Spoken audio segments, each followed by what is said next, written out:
কল্পনায় একজন মানুষ তার আপন মানুষদের কাছে পাওয়ার জন্য কতটা ভয়ঙ্কর হতে পারে যে কিনা একের পর এক খুনও করতে পারে, তার এক ভয়ঙ্কর গল্প নিয়ে আজ হাজির হয়েছি। একটা ছেলে যে কিনা তার মাকে হারানোর ভয়ে একের পর এক ক্রাইম করতে থাকে। আপনি যদি আজকের গল্পটা না দেখে থাকেন তাহলে হয়তো আপনি এর সম্পর্কে কোনো কিছু ধারণাও করতে পারবেন না। বলছিলাম 2021 সালে মুক্তিপ্রাপ্ত মোহমায়া সিরিজের কথা। একের পর এক সাসপেন্স এবং টুইস্ট আপনার গায়ে কাঁটা দিয়ে তুলবে। তবে চলুন বেশি দেরি না করে মূল গল্প শুরু করা যাক। শুরুতেই আমরা একটা সুখী পরিবারকে দেখতে পাই। কালী পূজার দিন সবাই একসাথে বাজি ফোটাচ্ছিল, যেখানে দুই ছেলে এক মেয়ে সহ তাদের বাবা মা রয়েছে। তাদের দিন ভালোই কাটছিল। এই পরিবারের কর্তার নাম সুরঞ্জন আর তার ওয়াইফের নাম অরুণা। অরুণা ছাদে প্রদীপ জ্বালাচ্ছিল। বড় ছেলের নাম নিনো, সে কাজের জন্য বেঙ্গালুরু থাকে। ছোট ছেলের নাম মিকি, কয়েকদিন পরেই সে বিদেশ চলে যাচ্ছে। একমাত্র মেয়ের নাম মিঠি, সে বাবা মার কাছে থেকেই পড়াশোনা করে। তবে তাদের মা অরুণা সেকেলে ধ্যান ধারণা খুব বিশ্বাস করে এবং মেনে চলে। তাই সে তার ছোট ছেলে মিকির গার্লফ্রেন্ডকে তেমন পছন্দ করে না, কারণ সে চায় না বিয়ের আগে কোনো ছেলে মেয়ে একসাথে চলাফেরা করুক, সেই সাথে কোনো মেয়ে বিয়ের আগে তার শ্বশুর বাড়ি আসুক। সে কারণেই অরুণা মিকির গার্লফ্রেন্ড বৈশালীকে একটুও পছন্দ করে না। বৈশালী প্রায় মিকির সঙ্গে দেখা করার জন্য মিকিদের বাড়িতে আসতো, আর এটা দেখেই অরুণা খুব রাগ করত। তো যাই হোক, মিকি বিদেশ যাওয়ার আগে তার মার সঙ্গে সব সময় যাতে যোগাযোগ করতে পারে তার জন্য সোশ্যাল মিডিয়ায় তার মার একটা ফেসবুক অ্যাকাউন্ট খুলে দেয়। তখন অরুণা বলে, কিরে, আমার ফ্রেন্ড লিস্টে তো তোরা ছাড়া আর কেউ নেই। ঠিক তখনই অরুণাকে মিকির ছোটবেলার একটা বন্ধু ঋষি ফ্রেন্ড রিকোয়েস্ট পাঠায়। ফ্রেন্ড রিকোয়েস্টটা দেখেই মিকি চিনে ফেলে। সে সবার সামনে বলে, ঋষি আমার ছোটবেলাকার বন্ধু। তখন মিঠি বলে, তোর ছোটবেলাকার বন্ধু তোকে রিকোয়েস্ট না পাঠিয়ে কেন মাকে রিকোয়েস্ট পাঠিয়েছে। ছেলেটার আইডিটা কিছুক্ষণ ঘাটাঘাটি করে বুঝতে পারে সে এখন নাগপুর আছে। তখন অরুণা বলে, এই ছেলেকে কয়েকদিনের ভিতর আমি আমার আশেপাশে কোথাও যেন একটা দেখেছি, তবে আমার মনে পড়ছে না। এই কথা শুনে সবাই তার মায়ের কথা তেমন একটা পাত্তা দেয় না, কিন্তু মিঠির ছেলেটাকে বেশ ভালোই লাগে। পরদিন সকালবেলায় মিকি তার মাকে জানায়, আমি যেদিন বিদেশ চলে যাচ্ছি তার পরের দিনই ঋষি আমাদের এদিকেই আসছে কোন একটা কোর্স করার জন্য। ওকে যদি আমাদের বাড়ির পেন গেস্ট হিসেবে রাখা হয় তাহলে ভালোই হয়। এই কথা শুনে মিঠি মনে মনে একটু খুশি হয় যে তার ভালো লাগার ছেলেটা তাদের বাড়ির পেন গেস্ট হিসেবে আসবে। মিঠির চোখ মুখে আনন্দ ফুটে উঠতে দেখে মিঠির মা প্রথমেই না করে দেয়। এরপর অরুণা ছেলেটিকে যে মেসেজ দেয়, তোমাকে আমি কয়েকদিন আগে কোথায় যেন ঋষি রিপ্লাই করে, আন্টি ভুলে গেলেন, পুজোর আগেই তো একটা শাড়ির দোকানে আপনার আর আমার দেখা হয়েছিল। আমি আপনাকে আমার ডিজাইন করা শাড়ি নেওয়ার কথা বলেছিলাম, আপনারও পছন্দ হয়েছিল শাড়িটা। কথা শুনে অরুণা ঋষির কথা মনে পড়ে। এদিকে মিঠি তার ভাইকে ভাইফোঁটার দিন রাজি করিয়ে নেয় ঋষিকে তাদের বাড়িতে ভাড়া থাকতে দেওয়ার জন্য। তাই মিকি এসে তার মাকে বলে, ওকে ভাড়াটা দাও না, ওর মা নেই, ছোটবেলাতেই মারা গেছে। আমিও যখন বিদেশ চলে যাব ওকে দেখলে তোমার আমার কথা মনে পড়বে, সুবিধা অসুবিধা হলে ও তোমাদেরকে সাহায্য করতে পারবে। এসব কথাবার্তা শুনে অরুণার অনেক মায়া হয় আর ঋষিকে তাদের বাড়িতে ভাড়া থাকতে দেওয়ার জন্য রাজি হয়ে যায়। তো যাই হোক, মিকি যেদিন বিদেশ চলে যায় সেই দিনই ঋষি তাদের বাড়িতে পেন গেস্ট হিসাবে আসে। ঋষি এসে অরুণার আলতা পড়া পায়ের দিকে অপলক দৃষ্টিতে তাকিয়ে থাকে, যেটা দেখে অরুণাও বেশ অবাক হয়ে যায়। তারপর ঋষি অরুণার পা ছুঁয়ে বলে, এমন আলতা রাঙা পায়ে টোরিং না পড়লে কি ভালো লাগে। সবার প্রথমে মনে করছিল হয়তো ঋষি প্রণাম করছে। তারপর ঋষি বলে, আমার ডিজাইন করা টোরিং আছে, আপনি আপনার পায়ে পড়বেন। এই বলে সে দুটি টোরিং নিজে হাতেই অরুণার পায়ে পরিয়ে দেয়। টোরিং দুটো অরুণার খুব পছন্দ হয়। আসলে এই টোরিংটি ছিল ঋষির মায়ের পায়ে পড়া টোরিং। এরপর ঋষি তার ঘরে চলে আসে আর তার ভয়ঙ্কর অতীতের ছোটবেলার কথা মনে করতে থাকে। মূলত ঋষির বাবা একজন সেক্স অ্যাডিক্টেড ছিল, যে কিনা ঋষির মার সাথে জন্তু জানোয়ারের মতো মিলন করতে চাইতো, কিন্তু ঋষির মা তেমনটা করতে চাইতো না। তাই ঋষির বাবা অন্য মেয়েদেরকে ভাড়া করে এনে মায়াকে বেঁধে রেখে অন্য মেয়েদের সঙ্গে ঘনিষ্ঠ হতো। ঋষির বাবার এমন পাষণ্ড আচরণ ঋষি দেখে ফেলেছিল। তখন তার মনে ভয়ঙ্কর একটা প্রভাব পড়ে। পরদিন সকালবেলায় ঋষি ঘুম থেকে উঠে লজ্জায় ঘেন্নায় তার মায়ের দিকে তাকাতে পারে না। একদিন ঋষি স্কুল থেকে ফিরে দেখতে পায় তার বাবা এই বাড়ি ছেড়ে তাদেরকে ছেড়ে চলে যাচ্ছে। কারণ তার মা তার চাহিদা পূরণ করতে পারে না। তখন মা এসে পাগলের মতো আচরণ করতে থাকে, এমনকি বারবার করে সুইসাইডও করার চেষ্টা করে। এসব কিছু দেখে ঋষিও অনেক ভয় পেয়ে যায় আর দৌড়ে গিয়ে নাকে মুখে বারবার করে পানি দিতে থাকে। তখন তার মা বারবার জিজ্ঞাসা করলে ঋষি বলে, আমি খারাপ একটা স্বপ্ন দেখেছি।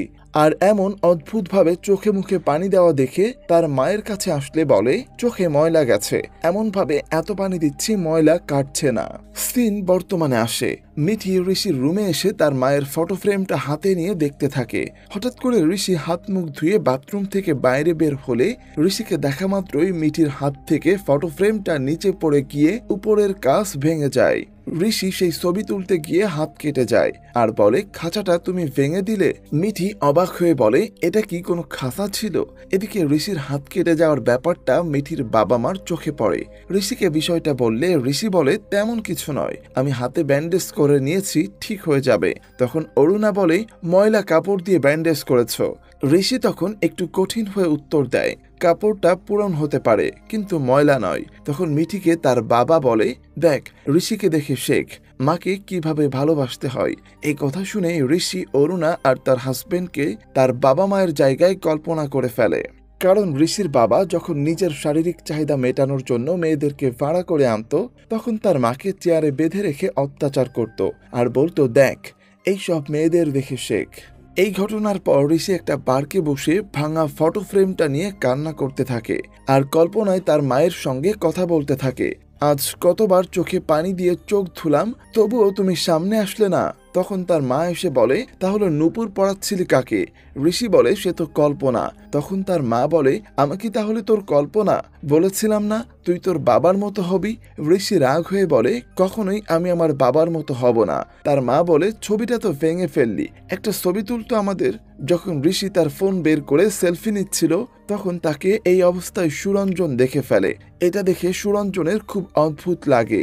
এটা দেখে সুরঞ্জন অফিসের দিকে চলে যায়। এখন ঋষি দেখে সুরঞ্জন তাকে অদ্ভুত আচরণ করতে দেখে ফেলেছে। তাই সে বাড়ি ফিরেই অরুণার কাছে খেতে চায় এবং বলে, আমি মাঝে মাঝেই আমার মৃত মাকে কল্পনায় দেখতে পাই। সেই সময় আমি আমার মায়ের সঙ্গে কথা বলি, সে আমাকে অনেক আদর করে। হয়তো আমার এমন আচরণ দেখে অনেকেই আমাকে পাগল মনে করে। মূলত ঋষি তার মাকে সবসময় তার পাশে কল্পনায় অনুভব করে।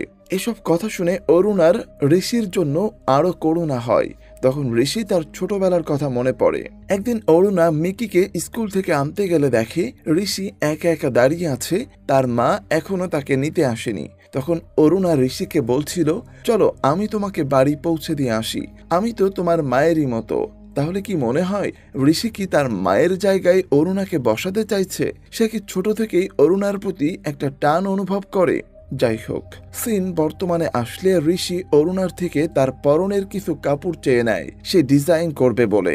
অরুণাও তাকে তার পরনের কিছু কাপড় দিয়ে দেয়। এরপর রাতে সুরঞ্জন এসে যখন অরুণাকে ঋষির পার্কে বসে একা একা কথা বলার ঘটনা খুলে বলে, তখন অরুণা তেমন পাত্তা দেয় না, কারণ তার আগেই ঋষি এসে এই ঘটনা তার কাছে বলেছে। কথায় কথায় তাদের দুজনের ভিতর ঝগড়া শুরু হয় আর তাদের ঝগড়া শুনে ঋষি বাইরে বেরিয়ে আসে। তখন অরুণা ঘর থেকে বাইরে বের হতে গেলে একটা বিড়াল তার পায়ের কাছে চলে আসে। তখন অরুণা বলে, এখনই তো তোর জন্য বেঁধে পড়ে গিয়ে মরে যেতাম। এই কথা ঋষির কানে বাজতে থাকে। এরপর দেখা যায় ওই বিড়াল রাস্তায় মরে পড়ে আছে। বিড়ালের পেটে সেই ভাঙা কাঁচ, যেটা ঋষির মায়ের ফটো ফ্রেম থেকে ভেঙেছিল। আবারও ঋষি তার অতীতের কথা মনে করে। সেদিন অরুণা ঋষিকে বাড়ি পৌঁছে দিয়ে বলেছিল, বাসায় গিয়ে যদি দেখো কোনো বিপদ হয়েছে তাহলে আমাকে কল করে জানিও। এদিকে সুরঞ্জন বাইরে বেরিয়ে বিড়ালটা দেখে তার কাছে ভালো লাগে না, মনে মনে কিছু একটা সন্দেহ করে। বাসায় ফিরে অরুণাকে সবকিছু খুলে বলতে চায়।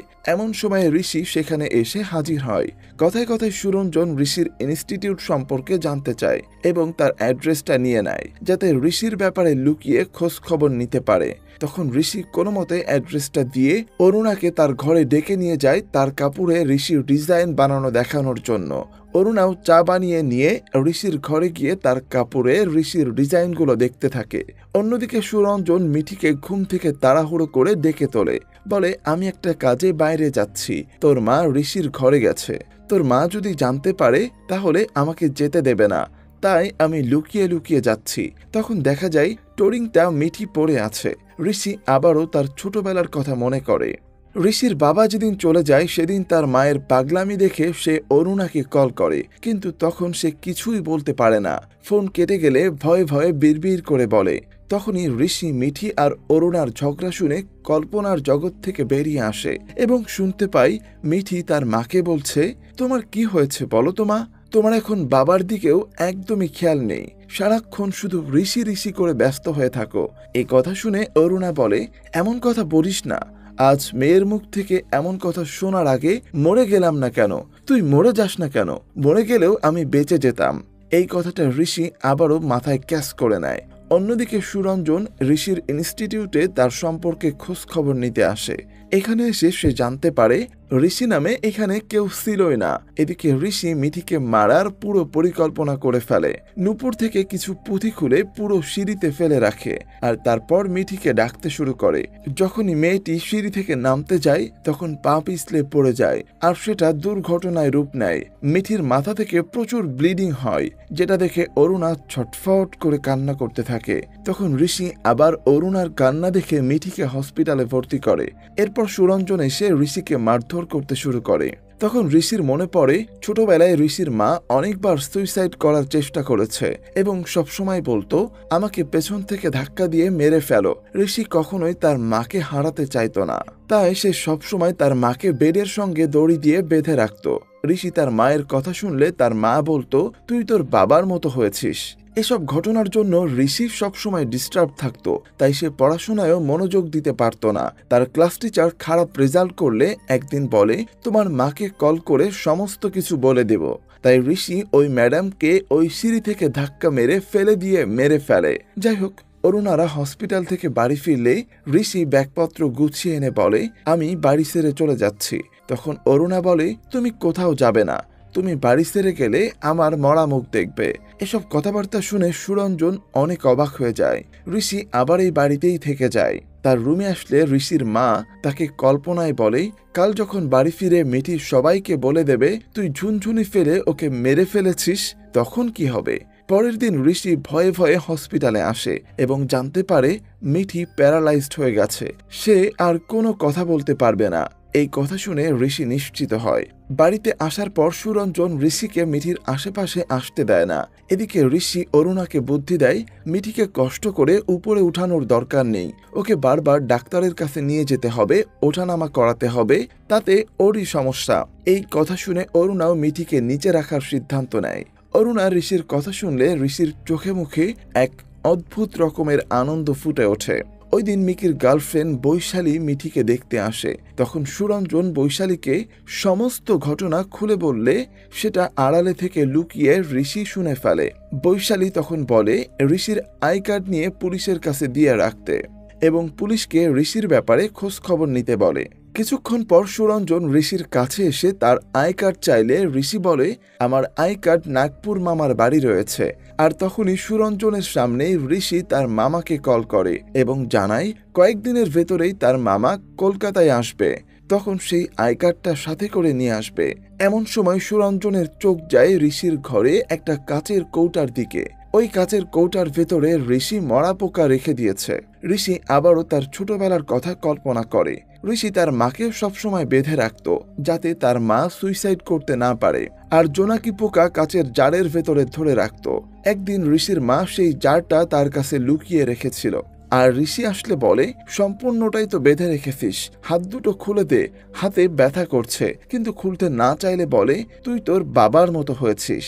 তখন ঋষি তার মায়ের হাত খুলে দেয়। আর যখন ঋষি বাইরে যায় তখন ঋষির মা ঋষির অনুপস্থিতিতে ওই জার ভেঙে সেই কাচের টুকরো দিয়ে হাতের শিরা কেটে সুইসাইড করে। বর্তমানে আসলে বৈশালী আসে মিঠিকে দেখতে।